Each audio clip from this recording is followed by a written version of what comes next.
Hello বন্ধুরা, welcome back to my mini blog. আশা করি সবাই ভীষণ ভালো আছেন। তবে গরম যা অতিরিক্তভাবে পড়েছে সে তো আর বলে কথা নেই। তো চলুন এই গরমে পেট, মাথা এবং শরীর কিভাবে ঠান্ডা রাখবেন সকালের একটা দারুণ ব্রেকফাস্ট করে সেই ব্রেকফাস্টের রেসিপি নিয়ে আজকে হাজির হয়ে গেছি। আমি এখানে নিয়ে নিয়েছি এক বাটি চিড়ে, আর সেটা 2 থেকে 3 বার ভালোভাবে ধুয়ে জল ছড়িয়ে বাটিতে রেখে নিয়েছি। তার সাথে দেশ থেকে এই পাটালি গুড় নিয়ে এসেছিলাম, এই গুড়টা ভালোভাবে গ্রেট করে দিলাম।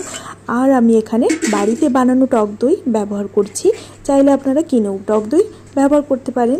আর এই গুড়, চিড়ে আর সাথে দই, এটা মেখে নিলেই তৈরি হয়ে যাবে আজকের ব্রেকফাস্ট। তো এই দই চিড়ে কার কার খেতে ভালো লাগে অবশ্যই জানাবেন। আর গরমকালে তো অবশ্যই এটা খাওয়ার চেষ্টা করবেন, তাহলে কিন্তু শরীর, মন, তার সাথে কিন্তু পেটও ভরা থাকবে সারাটা দিন। তো আজকের ব্রেকফাস্ট যদি ভালো লাগে অবশ্যই লাইক শেয়ার করুন। নতুন বন্ধু হলে প্লিজ চ্যানেলটি সাবস্ক্রাইব করে পাশে থাকার অনুরোধ রইল। Bye bye to all of you.